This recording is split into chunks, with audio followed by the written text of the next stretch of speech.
Oh yeah, like last week, I think I streamed like 20 hours, and somebody made a comment like, how could you say you're full time? You're only streaming 20 hours. Like, shouldn't you be working harder? And like people don't understand everything that goes on behind there. Like if I'm streaming 20 hours, I'm probably putting in 60 hours in the week. Hello, everyone, and welcome to the Balthazar NFT Gaming Podcast. Today, our lovely guest is going to be Bulldog1205, who is known as one of the top Splinterlands streamers, was a part of the Splinterlands team as community manager for a bit, and is now going back to full-time content creation.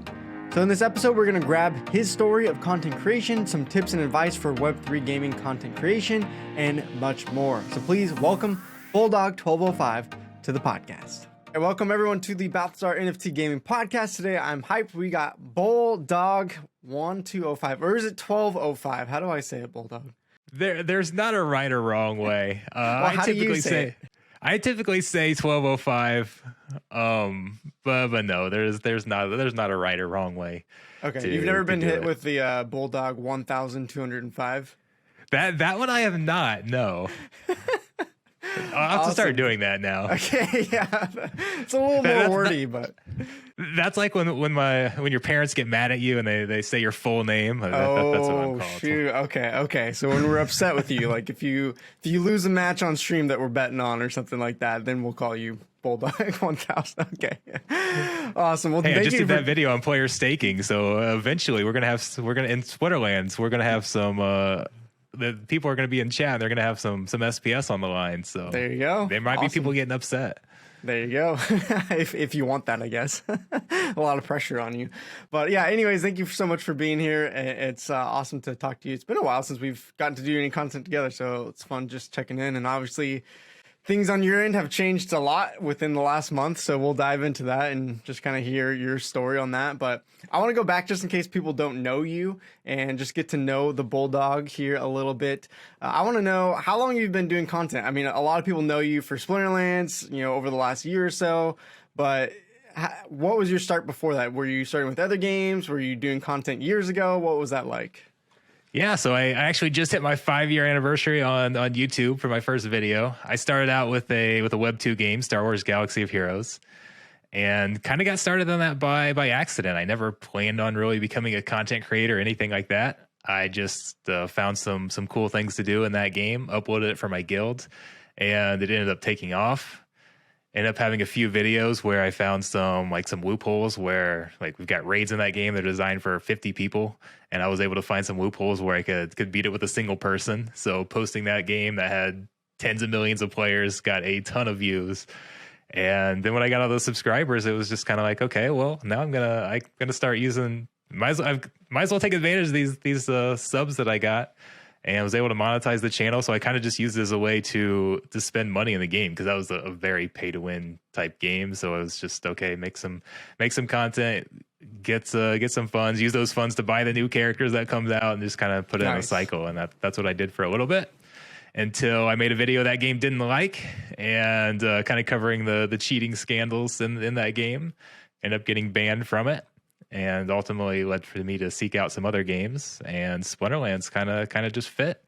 So moved over to making Splinterlands content. Did that. So that was April 21. So it's been over a year and a half since I joined Splinterlands. Doesn't feel that long, and it feels like a lot longer at the same time. Right. But yeah, made content there, and the channel kind of blew up.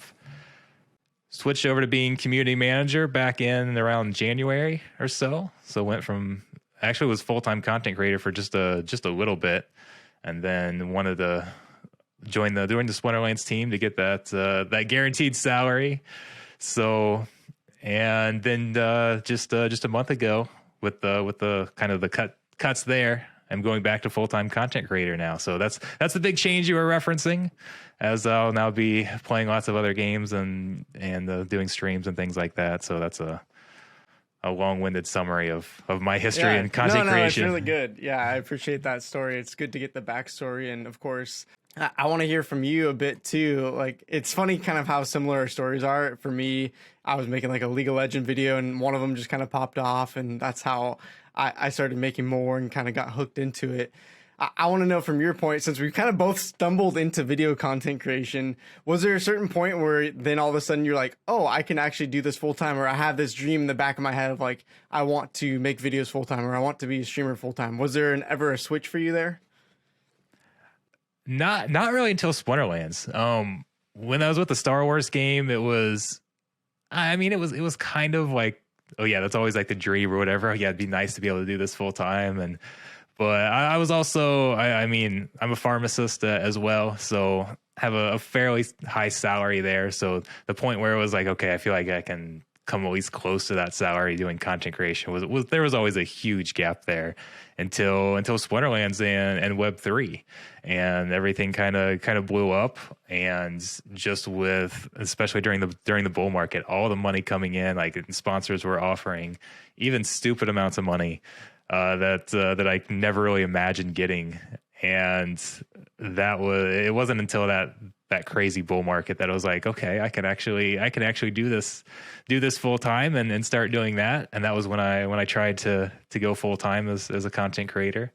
And it was actually working pretty well, but it was also kind of stressful when it'd be like, okay, there's no guaranteed income type thing. And it's like, okay, I made $10,000 this month, but then I made $75 the next 2 weeks or whatever the case is. And yeah, it would be kind of rough. So it's going over to a salary position was kind of nice there.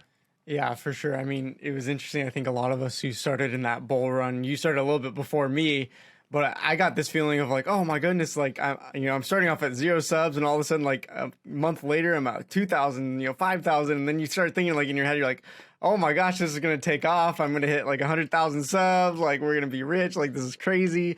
And then of course the bear market hits, and numbers go nowhere at that point. So what was that experience for you like, going from that kind of bull market, and not in the sense of your assets, but just content creation, to now the bear market slowing everything down? Oh yeah, I mean it was a change, but that was why I was glad I switched over to Splinterlands. I mean that was very early in the bear market. That was kind of before we really realized how much of a bear market we were in. I think in January things were starting to trend down, but we had no idea we'd be here at that point. So that was definitely nice, because at that point I stopped doing a lot of the, I still did some sponsorships, but I stopped doing a lot of it. It became more of, I've obviously still been doing content creation, but it was more on the side, not quite as consistent. So the bear market, at least up until now, didn't really hit me the same as it did some of the other content creators.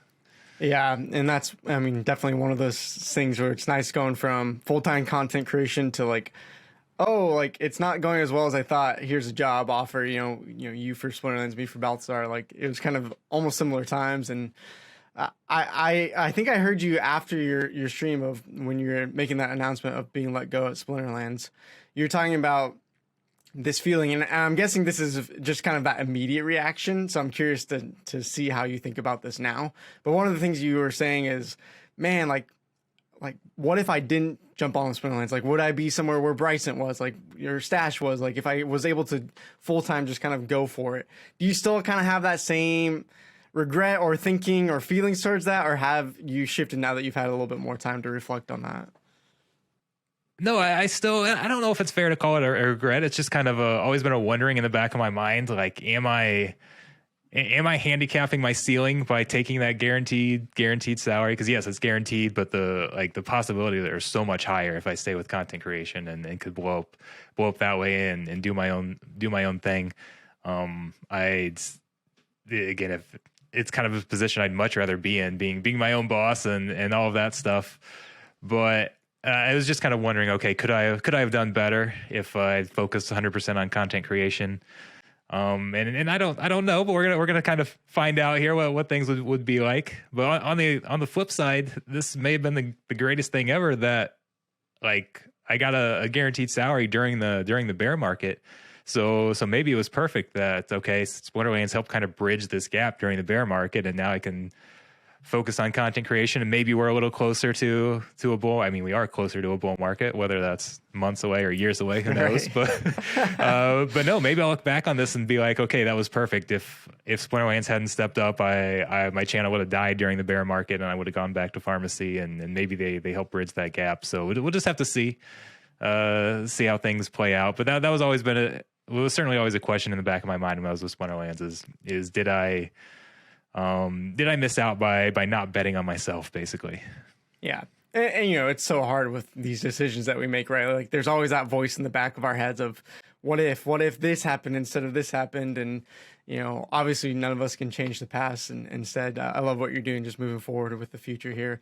But I'm curious as well with the bear market hitting, being within the Splinterlands team, you know, obviously as content creators, like I was involved in Splinterlands, like a lot of us were, and it's so easy to sit on the outside and judge, looking in, do some critiques. You know, I maybe famously made a rant video by accident that went a little more popular than I was thinking it would. But being a community manager in these Web3 games is so different, right, than a normal video game. A normal video game, if you're playing League of Legends or Star Wars or whatever, there's no like community involvement of feelings of like the market, right? They don't care. Like, how does that affect what happens in Valorant, you know? So what was it like being a community manager within the Web3 game now that we hit a bear market? How was that for you? Oh yeah, there's always some people that are upset there, but I think that I don't know, the gaming industry in general is really pretty toxic. Like it's a different type of complaints than you'd get from a Web 2 game, but I've certainly played a lot of Web 2 games, been heavily involved in some of those communities, and I've probably been some yelling at the devs on the other Sure. end as well. We all have, yeah. So yeah, I mean when things don't go well within the game or there's always people that are upset. So it's a different type of criticism.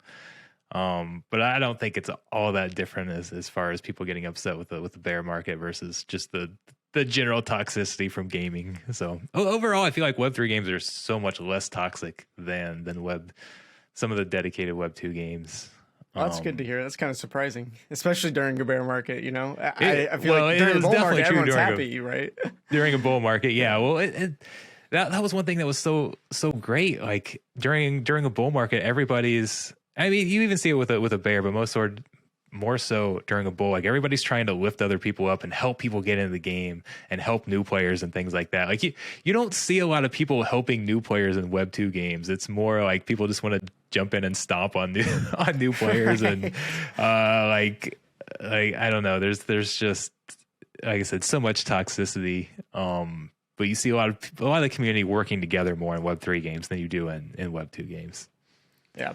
I'm curious to hear, when you're doing this community management, I saw some people, you're still making videos on your own channel, right? And some of the comments that I started seeing coming up, because I think people were frustrated within the midst of a bear market, was, oh, like, I don't know if we can really trust Bulldog anymore because he's a part of the team and he can't, you know, he has to shill the game or you can't give his honest opinion. Do you feel like that was a fair comment? Do you feel like Splinterlands allowed you to just share freely whether you thought it was positive or a negative choice, or did you feel limited being on the team during this time? I didn't feel too limited, and those who follow my content know that I was certainly still critical, quite a bit, really. There were a few times where I had to retract some things. Splinterlands made me retract some things. That did happen a couple times, but not very much. And I was really, I mean, I expected some of that, but I was really surprised. Like I did think being community manager would actually help my content as well.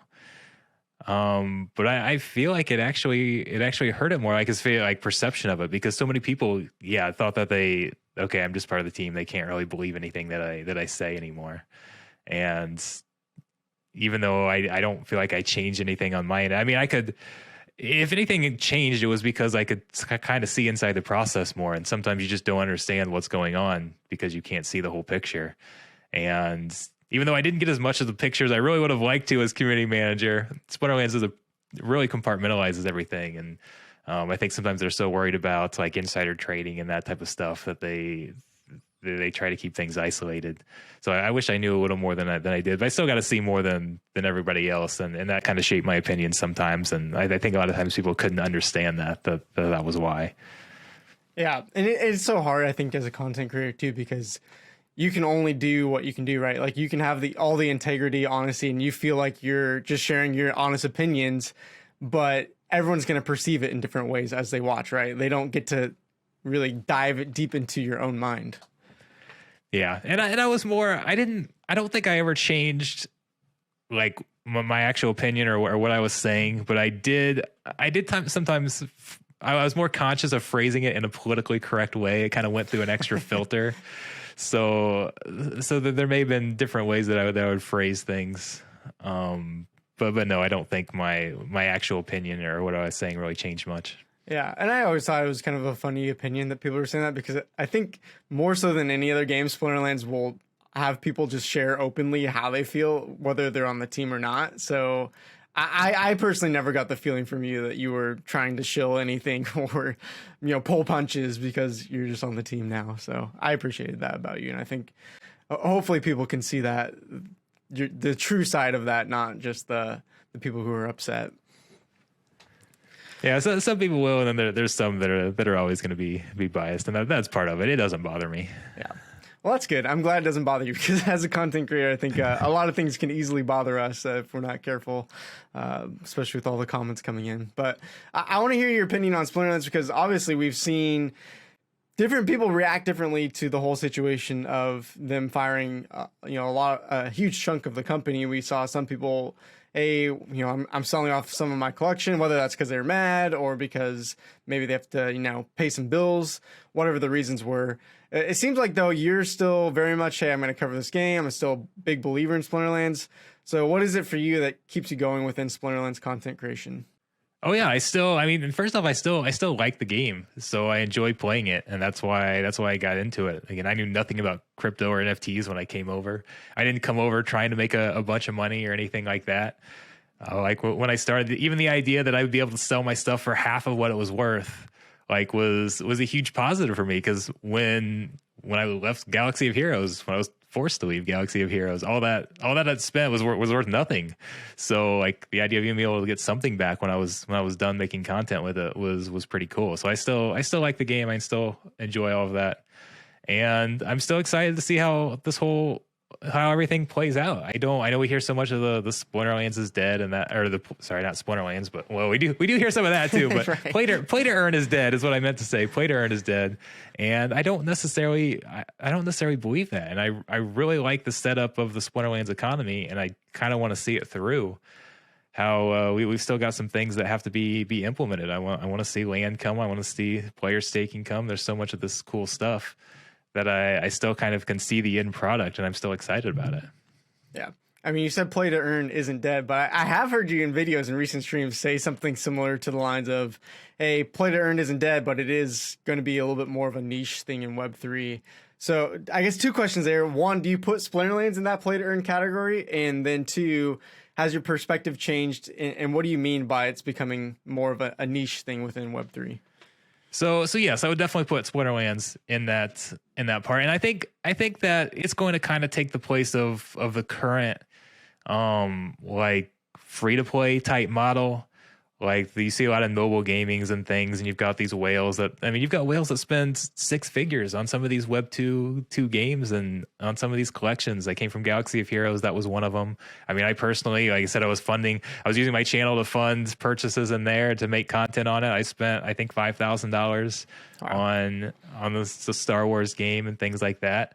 And there's a huge market for that type of thing. And I think the ability for those to be in NFTs and the ability to actually profit off of it is something that a lot of those whales are going to like, right? So right now there's a lot of pushback for it, but I kind of see that taking that market. But I wouldn't say like that's if we're just talking about gaming in general, I wouldn't say that's the major market is the loot box model and the free to like some of those huge pay to win games and things like that. So I think it'll be a smaller market, but you'll still see more. It's not going to be your Call of Duty type things, your Fortnite. I know you've got like some loot boxes and stuff in those games. You might have some of it in there, but it's not the same degree. Like I don't know if people have played some of these these money sink heavy play to win game or pay to win games or however you want to describe it. But those are a whole nother aspect. But I think it'll kind of be that part of the market. So as you think about this trend moving forward with your content, does that mean your content's going to change as well? Like, are you moving away from covering as many what you'd call play to earn games and trying to find maybe those games that will really take off in the mainstream of gaming? I want to play games that I have fun with. So like I'm not even restricted to Web three games. Like Marvel Snap is going to be one of the main games that I play. I just got into that because it's got a lot of similar game mechanics to Splinterlands. When I came to Splinterlands, I was looking for I wanted a collectible game because I kind of like those things, and I wanted a quick strategy game that I could play like while I was at work. That would only take 3 or 4 minutes to play a battle. So that was kind of what appealed to me with Splinterlands. Marvel Snap has that same type of thing. Yeah, definitely. But it's just gonna be whatever games I have fun with. Like right now, the biggest ones are like you've got Superior. I started playing Spider Tanks. We played STG football together. I think that was the last stream that we did together. Awesome. That was fun. Like those are fun games. Like STG football they're not having a like tokenomics and a coin or that type of thing. It's not what I would consider a play to earn game. Yeah, you can level up your cards and sell them if you want, but that's not really it's not like people are really getting into it because of that, but It's just a fun game. So if I have fun with the games, I'm going to stream it. So how does something like Marvel Snap go for you? Because I've seen some streamers who are like all Web3, and then when they do a Web2 game, everyone's like, well, why would I play this? I can't earn, or whatever excuse they use. Have you found any success streaming those things yet? I'm starting to see some because yes, it started out like the first stream I did. At times there was literally 0 people watching, and I think like average was 3 or 4 or something like that. And then the one I did on Friday averaged, I think 16 or something like that. It's slowly been climbing up because people are seeing how fun it is. Like it's a lot of people have. That's been the most common question every time if you look at almost any of the comments or things like that. Is this play to earn? Are these NFTs? Someday they will be, because it'd be perfect for NFTs. Not necessarily play to earn, but you've got all these skins and cosmetics in it, and it'd just be perfect to make them NFTs, and you don't need a token or anything like that. So someday we'll be in a spot where all games just like that's just the thing. You own your own assets, and there's no is it an NFT game? Is it not? It's just everybody you just kind of own everything. Yeah. But no, it's I think people are starting to actually get into it and like it. So I hope it wasn't a fluke last week, and the views are really gonna pick up there. Yeah, it's funny how everyone's so concerned about earnings. I mean, I made that joke tweet of like, hey, my new favorite Web0 game is disc golf. And I think you tweeted like, how much can I earn, sir? Yes. But the funny thing was someone I think actually commented after that and was actually serious. Like, what are the earnings? And I'm like, guys, hello, like way over your head. Oh yeah, like anytime we do a review or anything like that, it's all how much are you earning with it and stuff like that. And there's this huge bridge between Web 2 and Web 3 that we need to get to, because like everybody Web 3 says, oh, the games just aren't fun enough. We need fun games. But then when you put a fun game out, if you can't actually earn that much, nobody plays it, because they all say they want a fun game, but nobody really cares. They're all just there for the I shouldn't say nobody. That's generalizing, but a majority of players. Yeah. I honestly, yeah. Oh, sorry. Go ahead. Oh, I was saying, just like on the other side, you have Web 2 players. Like I remember there was a big thread not too long ago about was it a Minecraft and somebody like owned a server or something, and they took it away and was talking about how they wanted to own their assets and things like that, but then you suggest NFTs and they want nothing to do with it. Right. So like it's like people don't really understand what they want on either side. Yeah, and I was going to say, I think one of those bridges can be people like you, or I've seen Bryson do this as well, who are willing to cover Web 2 and Web 3 games, and I think that can be a key, because really, what do gamers listen to the most, right? It's the opinions of content creators, if we're being honest. So that's one of the biggest key factors.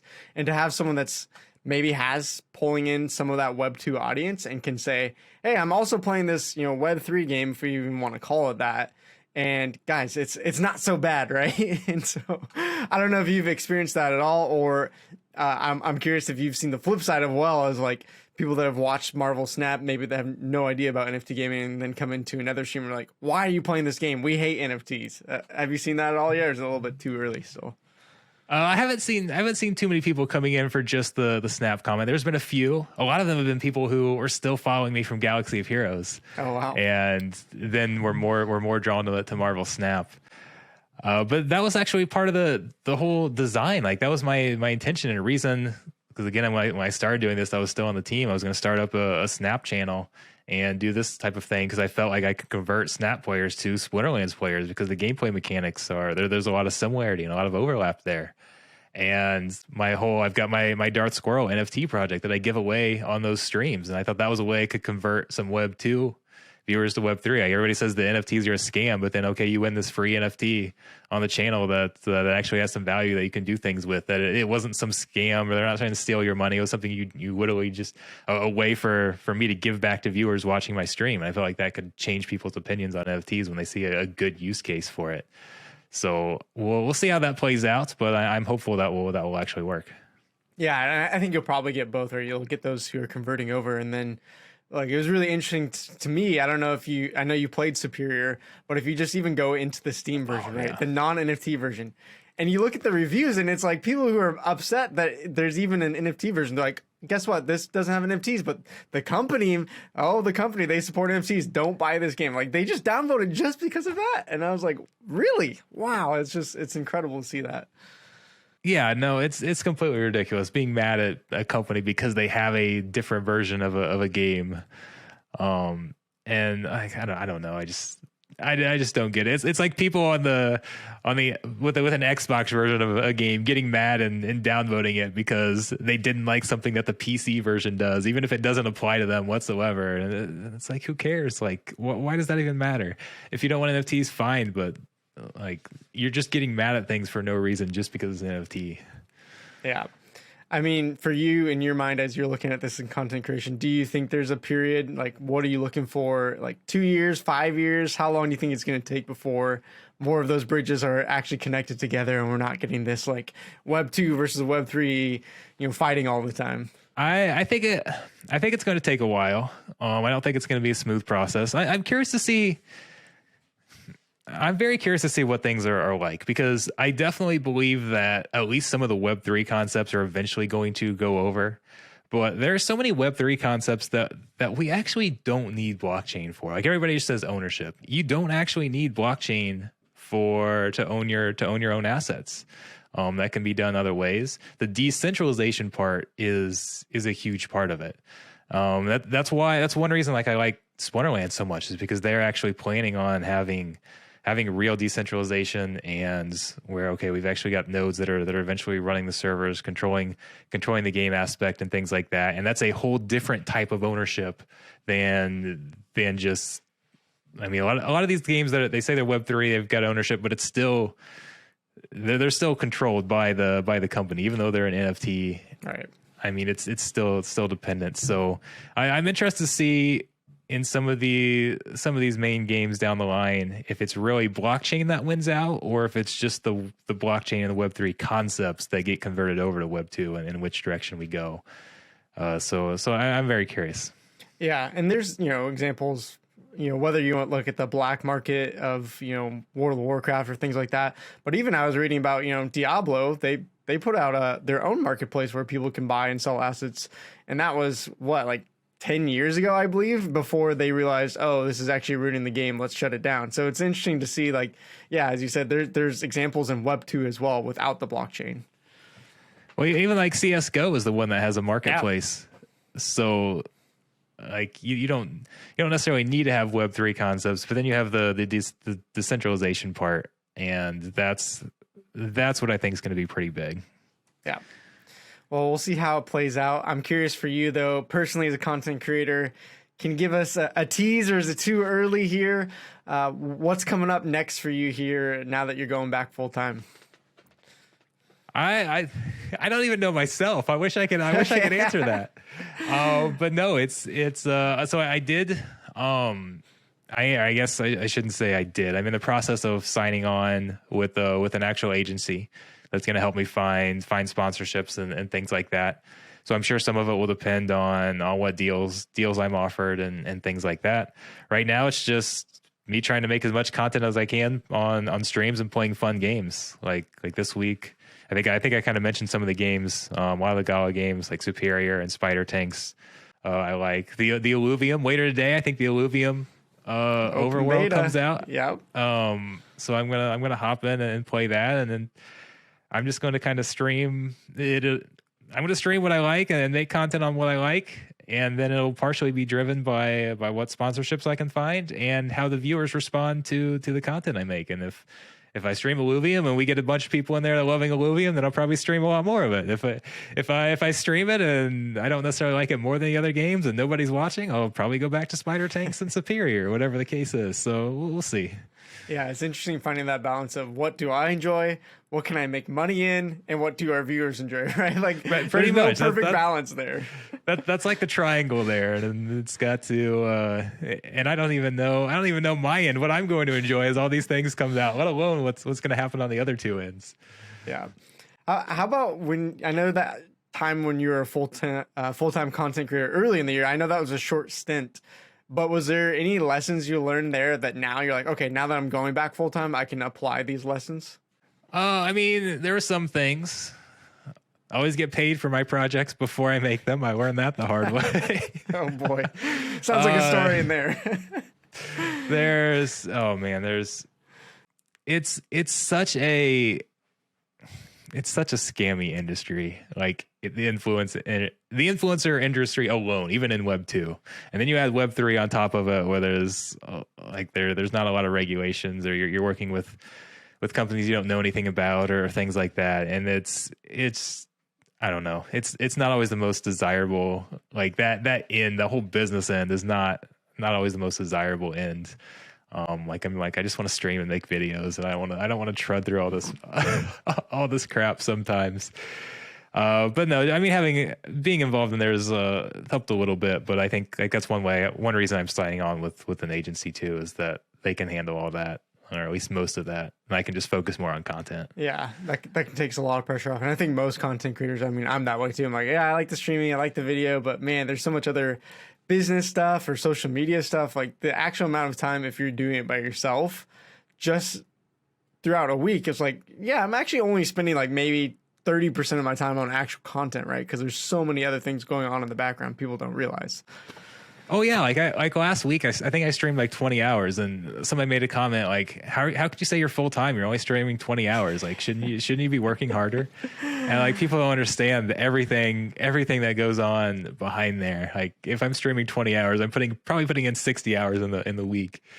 There's just so much other stuff. I don't have I know some content creators have an editor. I don't have anything like that. Hopefully, down the line when things get set up, I can have my own editor too as well, that will speed things up and could take clips and things and save me a lot of time, especially since I'm not that good at all that stuff. But yeah, it's a lot of work. Now, I mean, it's crazy. Yeah, it's all me right now. So, well, congrats to you then, doing that all by yourself. I mean, that's just a frick ton of work. So well done. And yeah, hopefully you can build out as you go and get some of those extra helps. I know a lot of people don't realize that one content creator, even though that's all you see and you think, oh, that person's doing everything, like sometimes they'll have a team of 5 people behind them that you just have no idea. Oh yeah, absolutely. And yeah, you'll have somebody managing even schedules and sponsorship deals, and somebody editing up all the videos. And there's so many content creators that don't actually make any of the videos themselves. They just kind of record the footage and play the games and that type of stuff, and then they send it off, and that's a whole other team that puts everything together. Yeah. Content creation, it's a weird world, but I'm curious if you've gotten a taste of it enough to say like, yeah, this is actually my dream, this is my goal now, or is it, hey, I still want to do content creation, and then, you know, if another team in Web3, you know, offers me a job or a place like that, that's what I'm actually looking for? I mean, it's hard to say. A lot of it, I mean, just to be blunt, depends on how much I can end up making by myself and that type of thing. Because it's so much different when you're making content like part-time as like a side hobby versus full-time as a content creator. And that was something I definitely learned when I went full-time. Like when I had another source of income, and it was like some days you just don't feel like streaming or don't feel like making video content or whatever the case is. And when it was just a side hobby, I could just say, okay, well, I'm not going to do it today because I don't want to. When it's my full-time job, it's like I can't afford to do that type of thing or whatever the case is. Especially as I'm just starting out. So, I mean, hopefully, ideally, you get to a spot where there's enough income coming in that okay, you can just decide to take a day off or whatever the case is, and not worry about it, and you've got enough runway that it's not a huge deal. But when you just first get started and are trying to build that up, it's like you feel like you have to grind nonstop, and any day you decide to take off is a day you're not growing, a day you're not finding sponsor or whatever the case is. Feels like it's setting you back. Yeah, and there's all those little pressures too. I was talking I don't know if you've talked to Icy yet, but one of the things we were talking about is, especially on YouTube, right? When this is like your full-time job, and this is like, not that you rely only on ad revenue, because that would be insane. You'd have to have really high numbers. But even just like little things I noticed when I was going full-time, of people complain about, oh, you made this like thumbnail or title like clickbaity. And yeah, I'm like, okay, I don't like clickbait. Like, I'm not trying to misinform anyone, but at the same time, like, my money is tied to at least a portion ad revenue from views. So I have to make the title catchy enough without like everyone getting pissed off that it's clickbaity. You know, it's like those little things, just like, it's crazy when those things are full time versus, oh, this is just a side gig. It doesn't matter too much, the revenue coming in.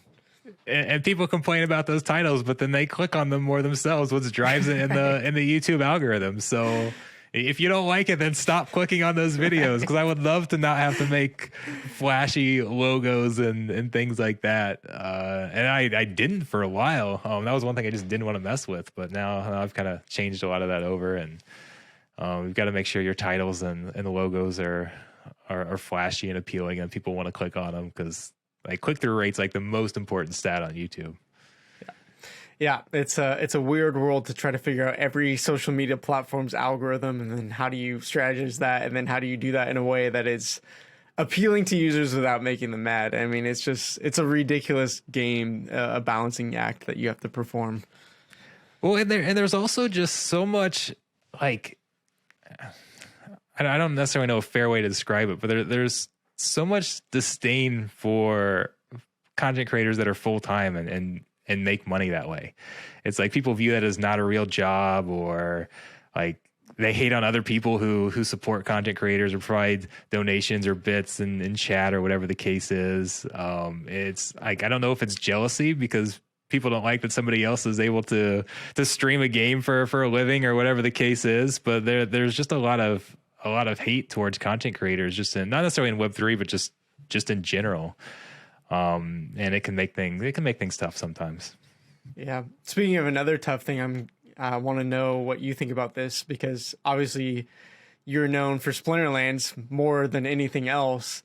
How difficult have you found it to be to branch out to other games? Because I've had that experience too, and I've really known for one game and then try to stream or make a video on another game and be like, I don't care, I'm not going to click on that. And then you just spiral down on the algorithm. Have you found a good way to kind of combat that? Are you struggling through that? What has that been like?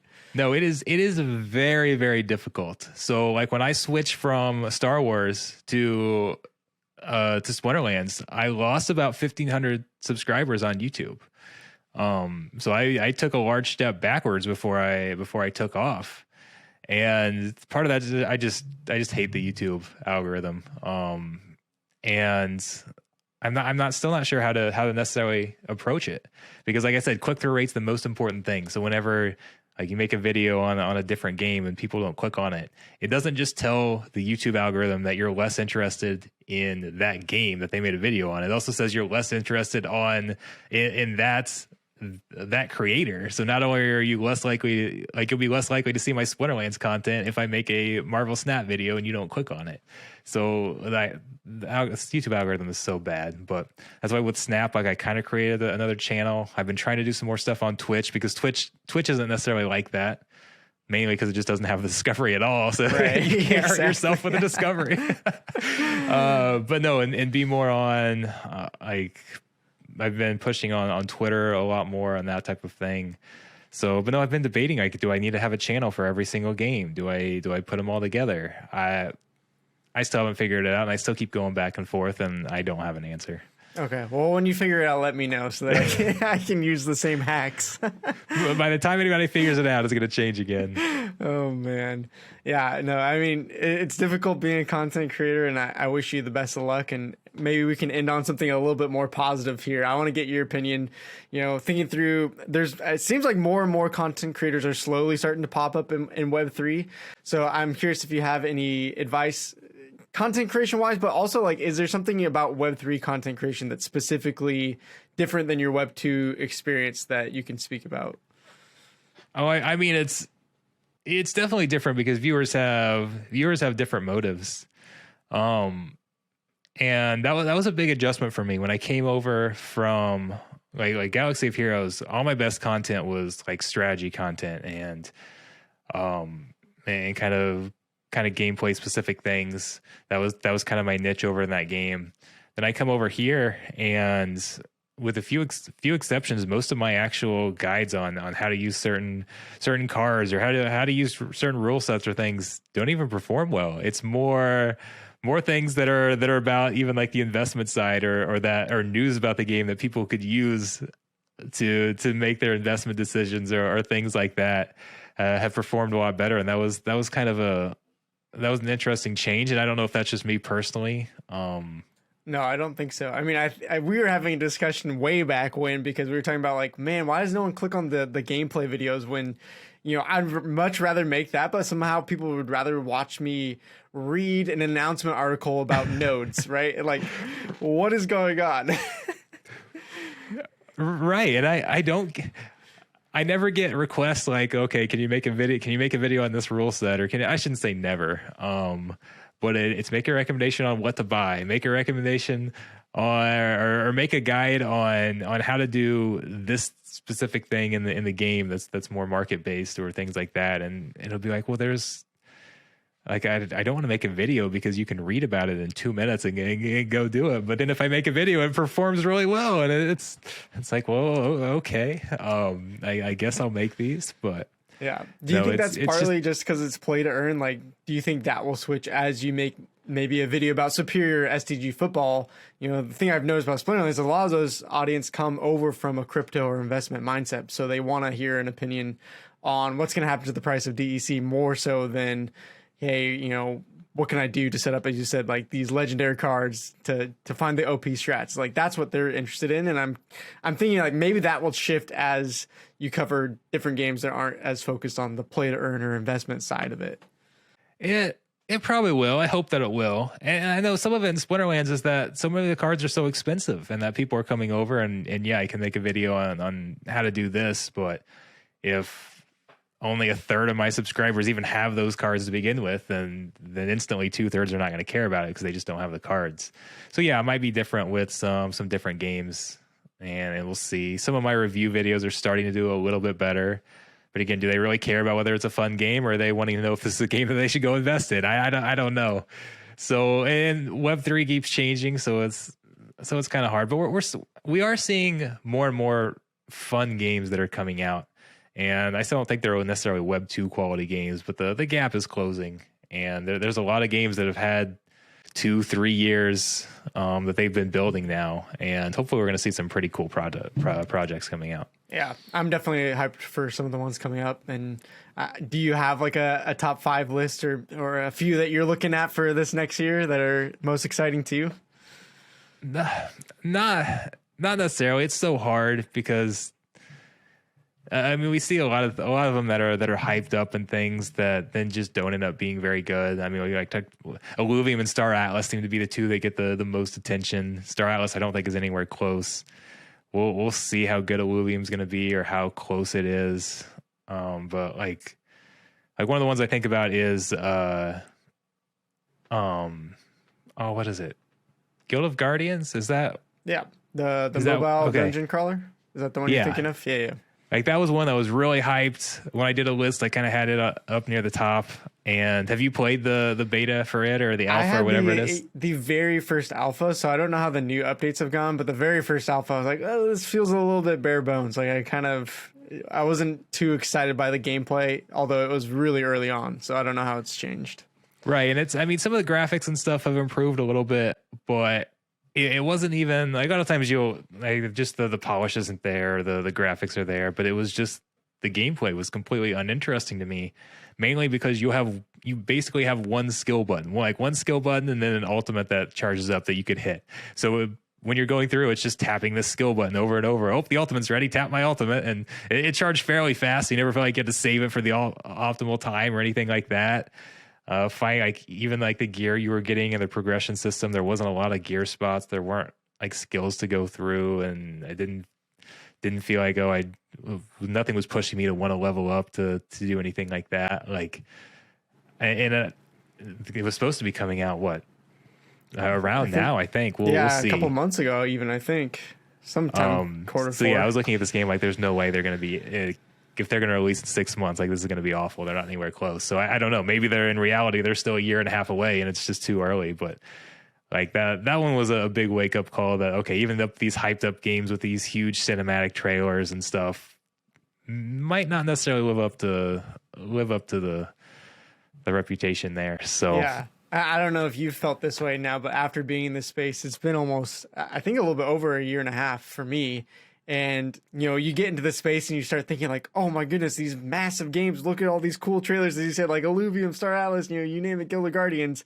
And you think like, as they're promoting stuff, you're like, oh, I'm going to be playing this game within a couple months. And now that I've been in the space for so long, I'm like, okay, duh, video games take way, way more time. And not only that, but you can get to a game where you think it's in a place, you release a, you know, alpha or something, and then you realize, oh, this game isn't fun. We're going to need another year reworking a lot of these systems. So I don't know about you, but now I don't trust any roadmap anymore. Anytime I see a roadmap, I'm like, cool, that's a fun idea. We'll see.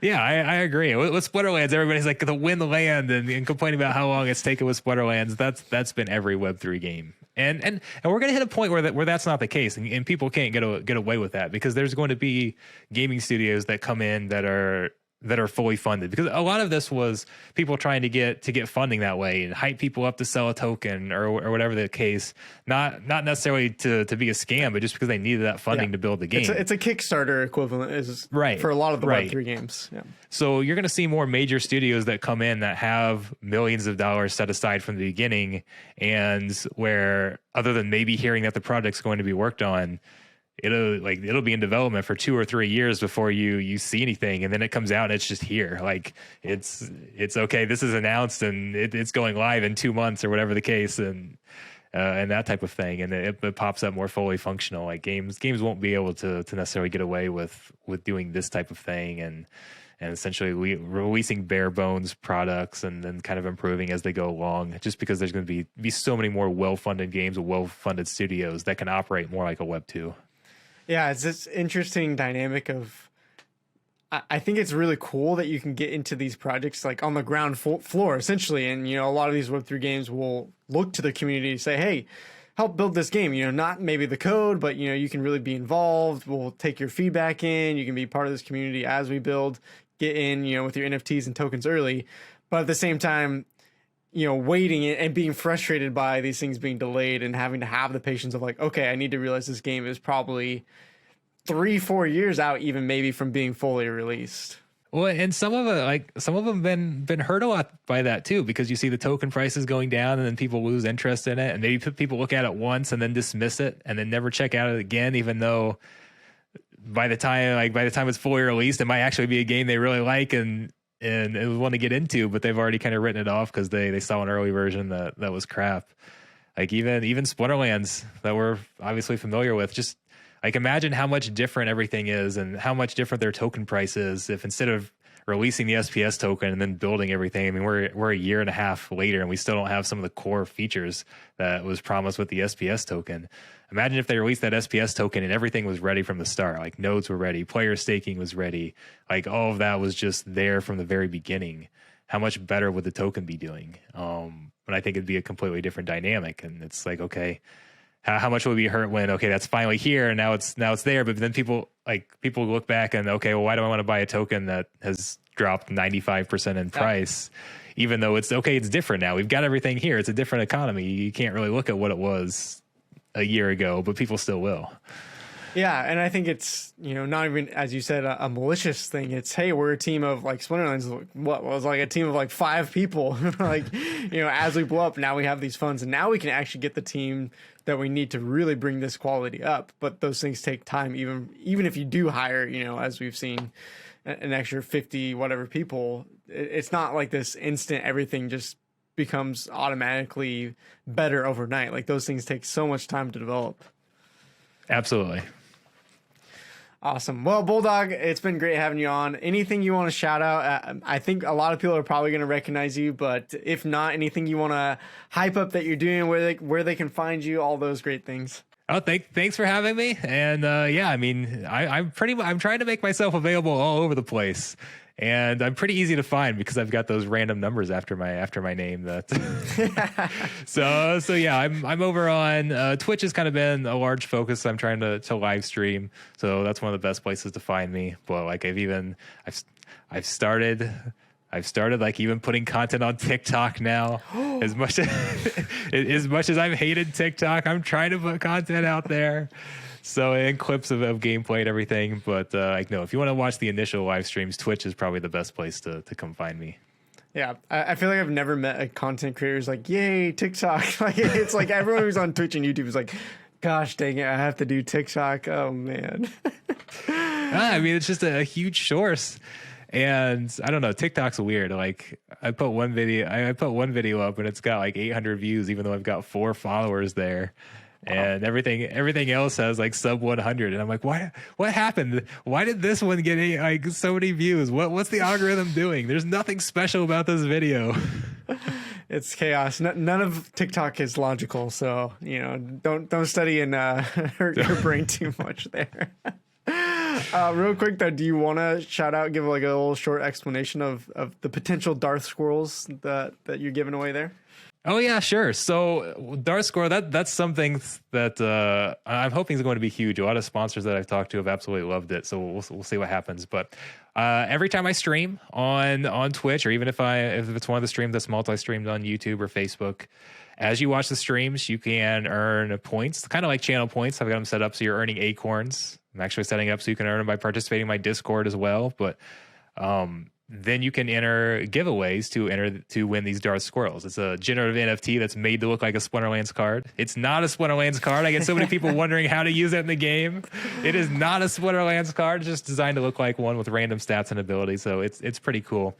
But one of the utilities for that is that when people buy sponsorships on my channel or pay me to commentate tournaments or whatever the case is, I essentially accept those like Splinterlands does vouchers. Like I will take the Darth Squirrel as $50 worth of advertising on my channel. So advertisers can go and buy those off the secondary market if they're selling for less and essentially get a discount. And that's a way that they can, the advertiser is basically paying my viewers or paying my supporters instead of paying me directly. So it's kind of a way of doing profit sharing there, and a way to do a fun NFT collection and have some profit sharing. So I think it's pretty cool. And I'm hoping that's going to get some more traction and blow up. Yeah, no, it's an awesome idea. Well, how many are you giving out and over what time frame? So I give out one every day I do a live stream. I give one. I've been doing like some contests on Discord. Like we're doing So Rare contests. Those are twice a week. They're like free to join. So you come and submit your free entry.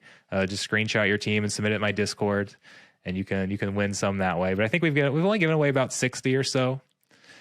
But it works out pretty well. And then as a way, like it also works as an alternative to like a lot of creators have a Patreon or whatever the case is.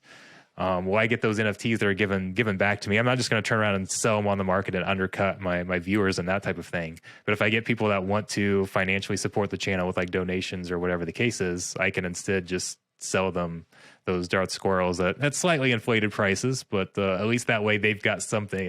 They've got an actual NFT to have something for supporting the channel that way as well. So I can kind of reuse them and things. And it's worked out pretty well. Yeah, no, I love the concept, and it's really cool to see how Web3 is integrating with streaming as well. And I think maybe that's one area that hasn't been discovered as much. And, it'd be interesting a year or two or now getting all the Web3 content creators together and say like, hey, like how are you using NFTs or tokens and all these things to really get more of a, I guess, rewarding the community, but just getting them more engaged and involved as well. Well, yeah, it's something that like content creators can do even if they're not streaming Web3 games or doing anything else with blockchain. Like they can just use it as a way to kind of reward or thank their audience or whatever the case is. There's so many different ways so many different things you can do with different utilities. I mean, I'd like to get a point where, okay, when games, like if I've got sponsorship with certain games, maybe they're also airdropping like assets or skins or something from that game to everybody that holds a Darth Squirrel or something like that. So not something that's happening now, but some more potential use cases down the line. There's so many different directions creators can take it depending on the model they want. Yeah. Well, I love the Darth Squirrel idea, and I hope it keeps going well. Maybe I'll get a chance to win one of them and collect them as well. But again, Bulldog, thanks so much for being on, and it's great to not only learn your story, but pick your brain about Web3 gaming coming up, and best of luck to you in your content creation. Thank you very much. I'm sure I'll be seeing you guys around all over the place. Yes, you will. Sounds good. Thanks, Bulldog. Well, that's going to be it for today's episode. Thank you, Bulldog, for joining us. Everyone, please go check out all of Bulldog's social channels. Support him as he goes full-time content creation. And for Balthazar, check out our research reports, our SDK, and of course, our community in our Discord is growing. So make sure you grab your OG spot before it's too late. Thank you, Salamat. Gracias for tuning in. We'll see you next time.